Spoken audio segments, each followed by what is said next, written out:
Hadirin yang dimuliakan Allah Subhanahu wa taala, semua manusia yang ada di dunia ini mereka menginginkan hidup yang enak. Siapapun, dimanapun dia berada, mereka mempunyai keinginan yang sama, hidup yang enak. Betul Pak?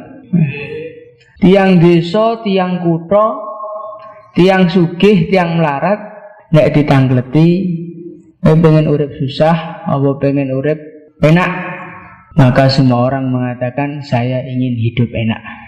Hadirin yang mulia, ketika manusia ini menginginkan kehidupan yang enak, maka manusia ini mulai berpikir gimana caranya biar hidup enak. Maka sebagian setelah mikir, akhirnya menemukan, saya ini akan jadi orang yang hidupnya enak kalau pertanian saya berhasil.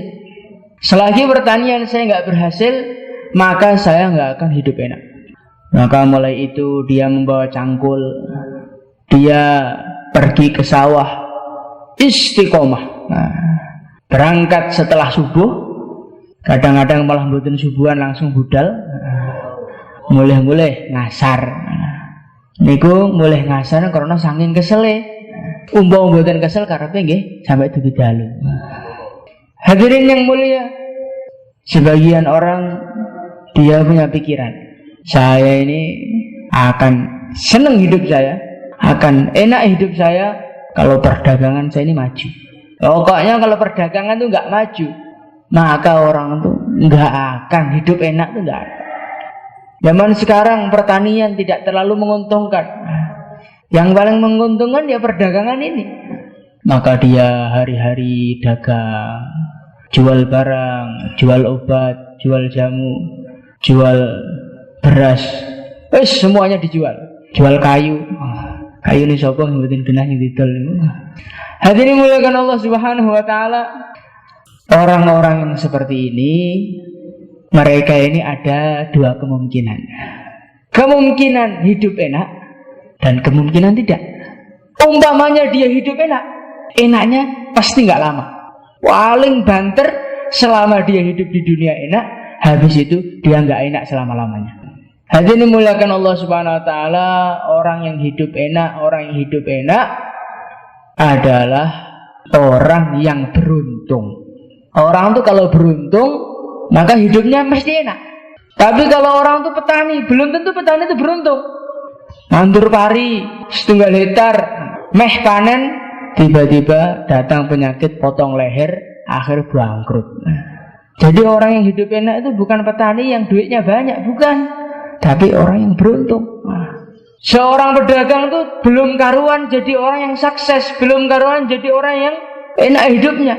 Ada seorang pedagang, dia jualan ini, dia jualan itu, tiba-tiba harga semua naik, seketika gak payu kabeh.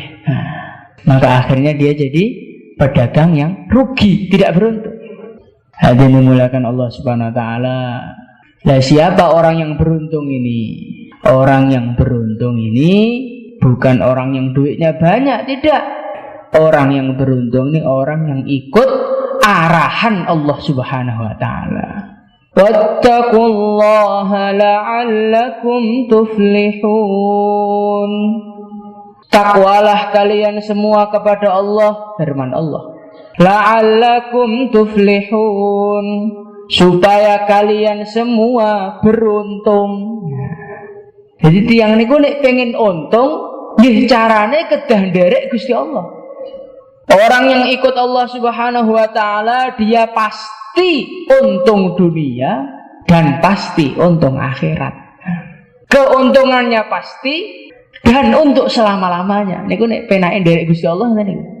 Kalau kita ini ikut manusia, bisa untung bisa tidak. Umpamanya untung ya sebentar saja. Tapi kalau ikut arahan Allah Subhanahu wa taala, di dunia untung. Jadi petani ya petani yang beruntung. Penak dados tiang duwe akeh tapi rugi, napa penak macul teng sawah tapi untung, Pak? Macul teng sawah ketok hasil sithik tapi untung. Kalau umpamanya dia ini jadi pedagang, ya pedagang yang untung. Kalau dia ini jadi pengangguran, ya pengangguran yang untung. Pengangguran kok untung nopo untung edan. Nah, pengangguran yang untung adalah seorang pengangguran yang ikut arahan Allah Subhanahu wa taala. Nah, hadirin muliakan Allah Subhanahu wa taala. Kalau orang itu ikut arahan Allah, jadi dai ya dai yang beruntung.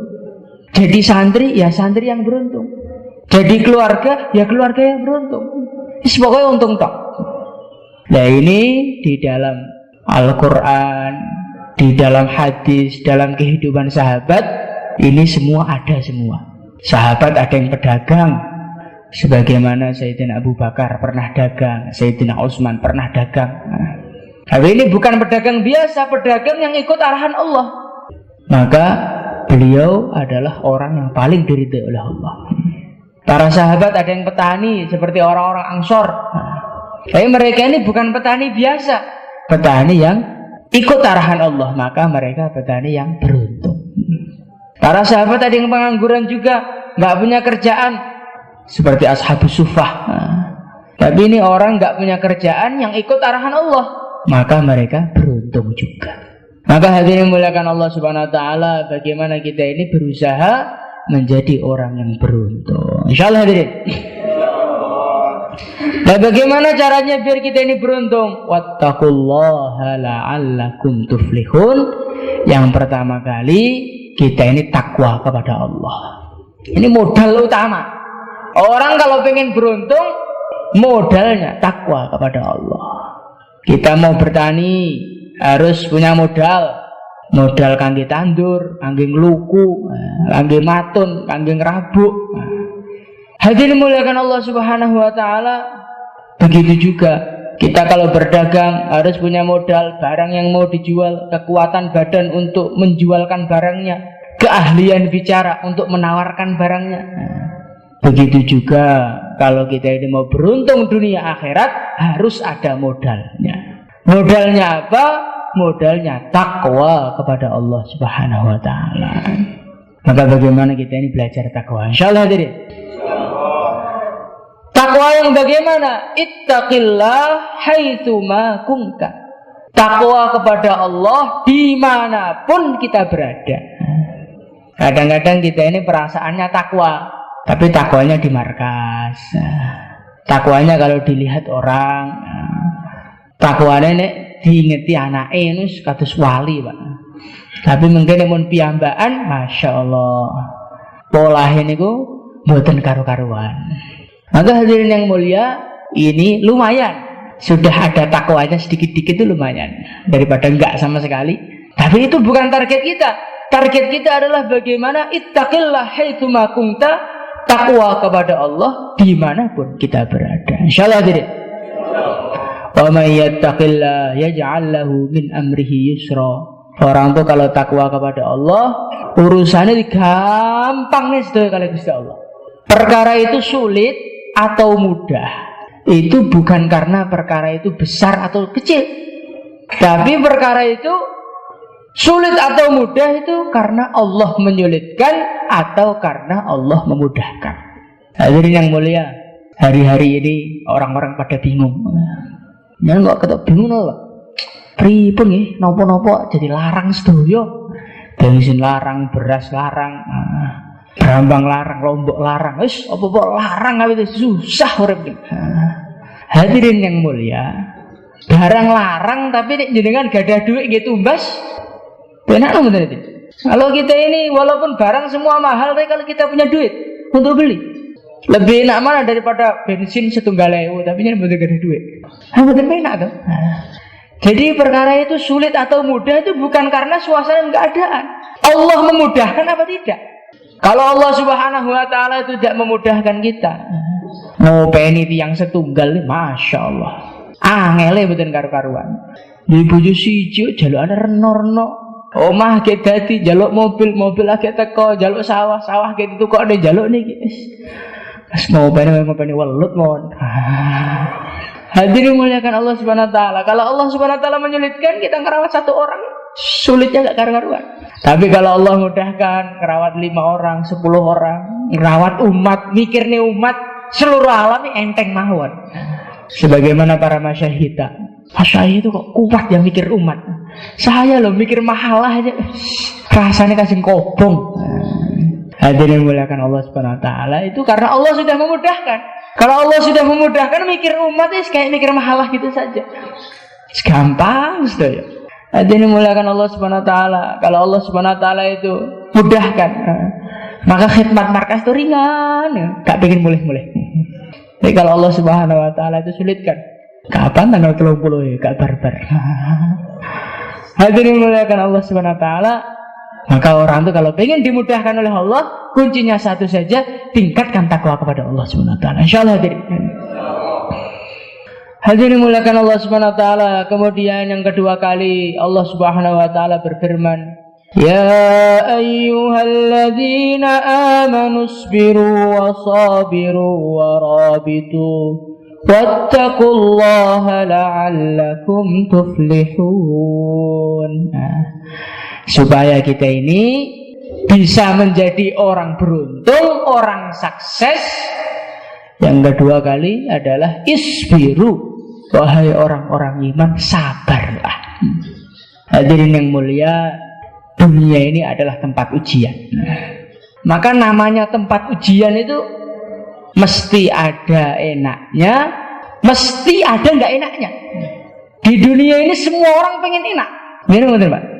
Tapi wonten sing kelakon betul Pak. Wonten. Namanya manusia itu di dunia mesti ada enaknya, mesti ada tidak enaknya. Maka hadirin yang memuliakan Allah Subhanahu wa taala, kalau kita ini tidak punya sifat isbiru, punya sifat sabar, maka kita ini mesti gak akan jadi orang untung. Di dunia ini kita pengen punya hasil dari sawah kita. Perlu sabar betul Pak? Perlu sabar. Nandur, ngileni banyu, gelepi, nyebar rabuk. Pun artone telas pinten-pinten juta, dereng saged dipanen. Kedah ngenteni terus genep 4 wulan nembe saged dipanen. Hadirin yang mulia, kira-kira kalau seorang petani itu enggak sabar. Saya sudah nyebar padi, saya siramin kok gak kena dipanen, jabeli mawon. Akhirnya ketika seorang petani nggak sabar, dia nggak akan pernah merasakan hasil yang menguntungkan dari sawahnya. Seorang pedagang, dia buka toko, dia pengennya hari pertama buka, hari itu barangnya habis. Maka dia duduk di toko mulai pagi sampai sore, yang beli cuma 1 orang. Baku lalu gak bati nengis, kapok, tutup. Akhirnya tokonya ditutup, keranten boten sabar. Kira-kira dapat untung apa tidak hadirin? Tidak dapat untung. Hadirin muliakan Allah Subhanahu wa taala. Begitu juga kita ini ngamalkan agama, jauhlah 1, jauhlah 2, khidmat markas, keluar fisabilillah. Kita keluar karena ditarget orang. Barang siapa yang keluar, dia akan mendapatkan kebahagiaan, keluarganya akan dimudahkan, rezekinya dilancarkan. Barang siapa yang sholat jamaah, mendapatkan ketenangan, mendapatkan rahmat.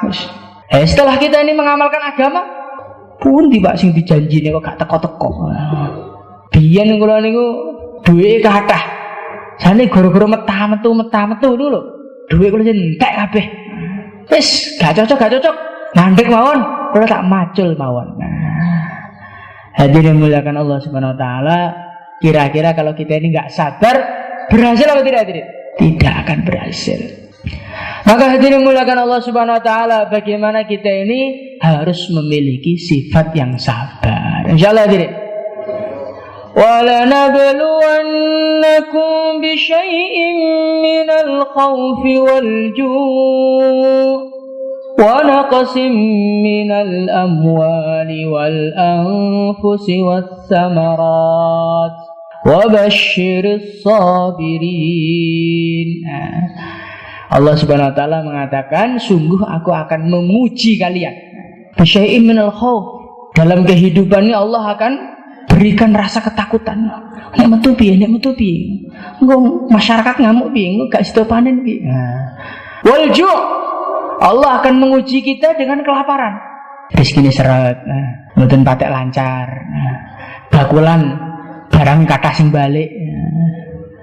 Wa naqsim minal amwali wal anfus. Uangnya tambah hari tambah kurang, tambah kurang, tambah kurang. Wasamarat, buahnya kurang. Panennya itu biasanya ini sebelum dakwah 10 ton. Nah, setelah dakwah jadi 3 ton. Ujian ini hadirin. Dulu sebelum dakwah jadinya utuh, setelah dakwah habis. Hadirin muliakan Allah Subhanahu wa taala, Masya Allah. Minal amwali wal anfusi was samarat. Nah, ketika orang itu diuji seperti ini, Allah mengatakan wa basyiris sabirin, berilah kabar gembira kepada orang-orang yang sabar. Jadi orang yang akan gembira dengan sebenar-benarnya itu siapa? Orang-orang yang sabar di dalam menghadapi ujian, di dalam menghadapi musibah. Maka hadirin muliakan Allah Subhanahu wa taala, bagaimana kita ini belajar sabar. Insyaallah hadirin. Sabarnya itu mulai awal. Bukan kita ini mulai awal ngersulo terus setelah kinten-kinten ngersulone mboten pati enten sing mirengne, ngersulone mboten enten hasile, wis tak sabar ae. Nah, hadirin yang mulia, kalau kita ini mengatakan wis tak sabar ae, setelah kita ini bosen ngersulo, bosen mengeluh, maka sabar seperti ini enggak ada gunanya. Suatu ketika ada seorang wanita, kalau tidak salah dia ini anaknya meninggal. Maka Rasulullah SAW beliau ini datang mentargib wanita tadi. Maka wanita tadi ngamuk-ngamuk. Ini pokoknya bahasa kasare. Oh ini orang rasanya anakku mati ya. Nargib sabar penak jajal rasanya kok. Nah, ini cara tiang Jawa tadi. Maka hadirin yang mulia, wanita tadi nggak tahu kalau itu Rasulullah. Kemudian setelah beberapa hari dia akhirnya tahu bahwasannya yang nasihati tadi Rasulullah. Maka wanita tadi mengatakan, pokoknya saya ini sabar, ikhlas, ditinggal anak saya ini sabar. Maka Rasulullah SAW beliau mengatakan, as-sabru fis sadmatil ula, atau innamas sabru fis sadmatil ula. Orang itu dikatakan sabar itu ketika benturan pertama itu. Ketika anaknya wafat, saat itu kok sabar? Oh, berarti dia itu orang sabar betulan. Tapi kok mengatakan sabar setelah lupa kalau anaknya mati, kroso enteng, gak patek ngopeni. Dulu ketika anaknya hidup, pengeluarannya 2 juta. Nah, setelah anaknya mati kok tinggal 500.000, penak gak di anak. Saat ini kalau sabar ditinggal anak kulo, maka sabar seperti ini gak ada gunanya. Sabar yang ada gunanya, as-sabru fis sadmatil ula, ketika tabrakan pertama ya sabar, maka kita ini insya Allah akan menjadi orang-orang sukses. Maka bagaimana kita ini belajar sabar? Insya Allah diri.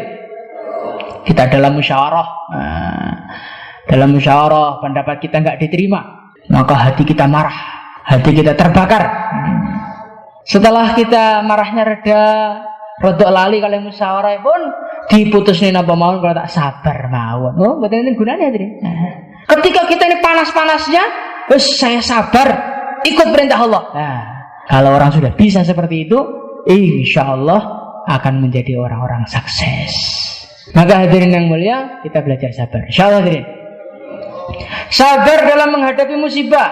Ini tingkatan sabar yang pertama kali. Kemudian ada tingkatan yang kedua, sabar di dalam mengerjakan perintah Allah. Kemudian yang ketiga, sabar di dalam menjauhi larangan Allah Subhanahu wa taala.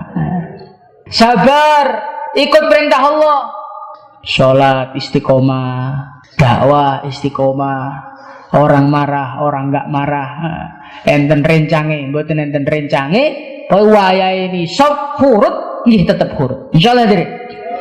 Itu namanya sabar di dalam perintah Allah. Karena orang itu untuk mengerjakan perintah Allah itu memerlukan kesabaran. Coba kita bayangkan kalau orang itu keluar tidak punya kesabaran, kira-kira itu sampai nggak 4 bulan hurufnya? Nggak sampai. 3 hari Amir galak, wes Amir gak jalan nih, wapsi. Hadirin muliakan Allah Subhanahu wa taala, orang tuh kalau nggak punya kesabaran, dia nggak akan bisa mengamalkan perintah Allah sampai dia mati. Di dalam Al-Quran Allah Subhanahu wa taala berfirman, wal 'asr innal insana lafi khusr illa alladziina amanu wa 'amilus shalihat wa tawassaw bil haqq wa tawassaw bis sabr. Orang itu kalau dia nggak iman, nggak amal soleh, nggak dakwah, dia rugi. Orang sudah iman, sudah dakwah, sudah amal soleh tetap rugi. Kalau belum watawasau bil haq, kalau belum watawasau bis sabr, kalau belum punya kesabaran dan saling mengingatkan urusan kesabaran. Nah, karena orang tuh kalau nggak punya sabar nggak kuat lama. Dakwah kesel leren, salat kesel leren, poso kesel leren, khidmat kesel leren. Nah, hadirin dimuliakan Allah Subhanahu Wa Taala, maka bagaimana kita ini latihan sabar mengerjakan perintah Allah. Insyaallah hadirin. Kemudian yang selanjutnya sabar meninggalkan larangan Allah. Nah ini berat lagi nih.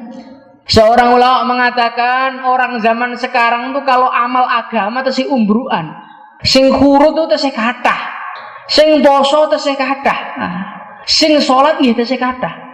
Tapi yang sedikit itu adalah orang yang tidak maksiat. Hadirin muliakan Allah Subhanahu Wa Taala, orang yang tidak maksiat itu mahal betul ini hadirin.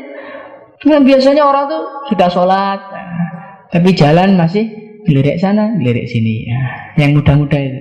Hadirin muliakan Allah Subhanahu Wa Taala, kita ini sudah dakwah, tapi kadang-kadang masih ada maksiatnya. Maka yang paling berat itu orang sabar dalam menahan nafsunya untuk menjauhi kemaksiatan. فَأَمَّا مَنْ خَافَ مَقَامَ رَبِّهِ وَنَهَى النَّفْسَ عَنِ الْهَوَى فَإِنَّ الْجَنَّةَ هِيَ الْمَأْوَى. Orang itu kalau ingin masuk surga kuncinya dua saja. Yang pertama takut pada Allah, yang kedua wanahan nafsa, menahan nafsu. Nafsu nih pengen ngajak Kang turu. Isu-isu adem-adem barudan ini paling enak turu. Hadirin dimuliakan Allah Subhanahu Wa Taala. Nah, ini tantangan bagi kita. Kita mau melek atau kita mau tidur. Kalau kita tidur berarti kita ini belum sabar. Umpama ndanak niku krana cengengen mboten keranten pengen melek mboten.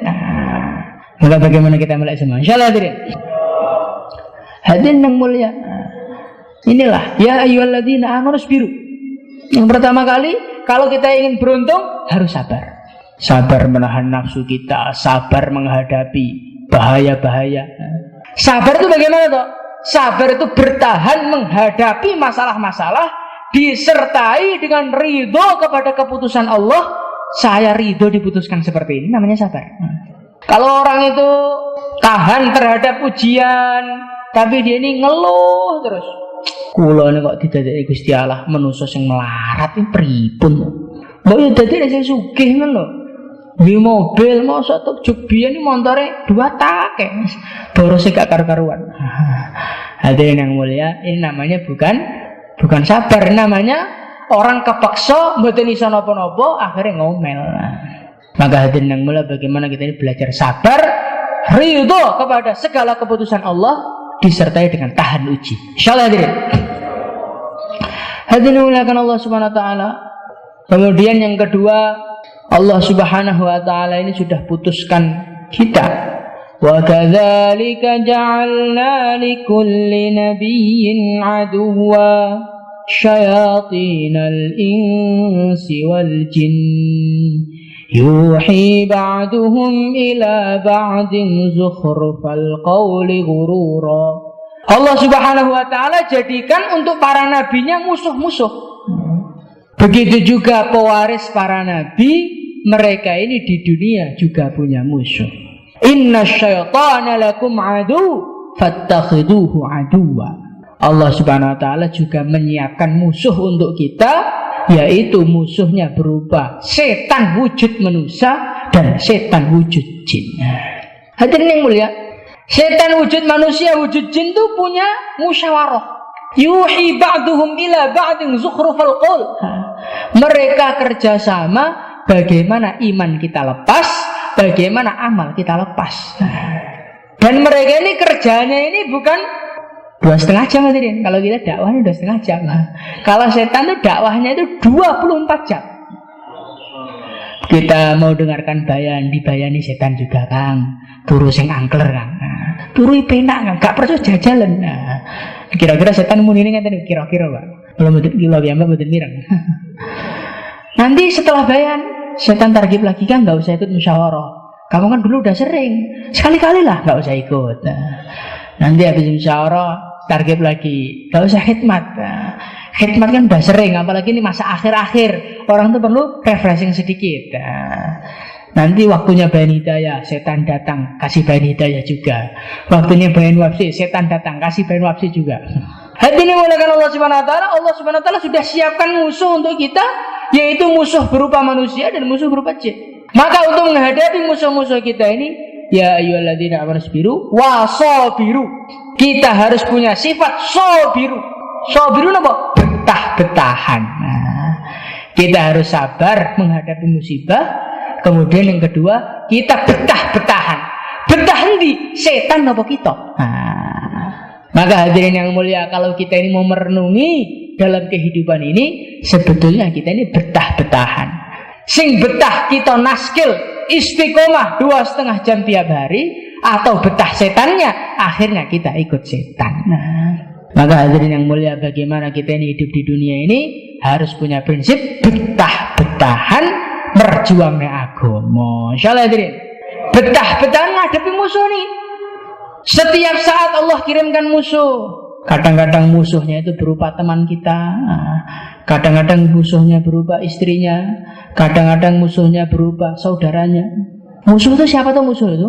Musuh itu adalah orang-orang yang menghalangi kita mengamalkan agama. Bu izin badhe teng markas dakwah merjuangnya agama. Apa merjuangnya agama? Sampeyan lilo ninggalne kula. Hadirin yang mulia, akhirnya kita nggak jadi ke markas, berarti kita ini dapat musuh baru hadirin.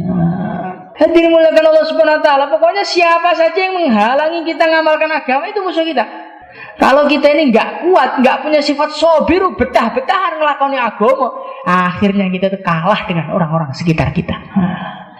Maka hadirin yang mulia, bagaimana kita ini harus punya sifat sobiru supaya kita ini menjadi orang-orang yang beruntung. Insyaallah hadirin. Kemudian yang ketiga kali, ya ayyuhalladzina amanu sabiru wa sabiru wa rabitu. Rabitu itu maknanya apa? Rabitu itu makna ringkasnya berjuang di jalan Allah. Jadi orang tuh kalau pengen beruntung kudu siap jadi pejuang. Insyaallah hadirin. Kalau orang tuh nggak berjuang, nanti seperti orang punya barang nggak ada pagernya. Akhirnya bagaimana? Dengan nggak ada harta, kita ini punya uang 1 miliar. Kemudian uangnya ini kita letakkan di tengah lapangan gitu. Kira-kira bagaimana ini? Ditinggal mengo, balik, hartanya hilang sedoyo. Hadirin muliakan Allah Subhanahu Wa Taala, setelah kita sabar ngamalkan agama, kita sabar betah-betahan kepada dengan setan, maka kita ini seperti uang punya 1 miliar itu. Bisa untuk beli surga, bisa untuk beli kenikmatan-kenikmatan di akhirat dan lain sebagainya. Tapi kalau kita ini nggak berjuang, maka kita ini seperti punya uang nggak ada pagernya tadi. Diumbar mawon, pun mboten usah urut, mboten usah jauh lah, urus salat, poso. Ini dangu-dangu salatnya kalong. Biasanya 5 waktu jadi 4 waktu. 4 waktu nanti jadi 3 waktu. Lama-lama 1 waktu, lama-lama nggak sholat. Hadirin muliakan Allah Subhanahu Wa Taala. Begitu juga orang tuh kalau nggak berjuang, nanti seperti rumah tuh nggak ada pagernya. Rumah tuh kalau nggak ada pagernya, tikus bisa masuk, sapi bisa masuk, kerbau bisa masuk, truk pusung bisa sakit masuk, nabrak omahe. Hadirin yang mulia, begitu juga kalau kita ini nggak berjuang di jalan Allah, menerjunkan diri dalam dakwah, maka nanti setan masuk, musuh masuk, dunia masuk, seduo ya masuk, akhirnya buatan sedeng, akhirnya meledos. Hadirin meledos bar, ceritanya bar. Hadirin dimuliakan Allah Subhanahu Wa Taala. Maka bagaimana kita ini belajar berjuang di jalan Allah. Insyaallah hadirin. Wal takum minkum ummatu yad'una ilal khair wa ya'muruna bil ma'ruf wa yanhauna 'anil munkar wa ulaika humul muflihun. Jadi orang itu kalau ingin sukses harus berjuang. Rasulullah sallallahu alaihi wasallam beliau mengajak orang untuk masuk Islam. Setelah orang itu diajak untuk masuk Islam, diumbar mohon tidak, umat digerakkan untuk menyebarkan agama seluruh alam. Maka para sahabat itu ketika Rasulullah SAW mau wafat, jumlahnya sekitar 124.000 orang. Tapi Tapi yang wafat di Madinah hanya sekitar 10.000 orang saja. Berarti 100 sekawan ulas, dikurangi 10 nih Pak. 124 kurangi 10, 114.000 orang itu memperjuangkan agama di seluruh alam. Ada yang di Turki wafatnya, ada yang di Cina wafatnya, ada yang di Syam, ada yang di Yaman. Semua menyebarkan agama, akhirnya mereka menjadi orang-orang sukses semua. Maka hadirin yang mulia, kalau kita ingin jadi orang beruntung, kita harus berjuang di jalan Allah. Insyaallah hadirin.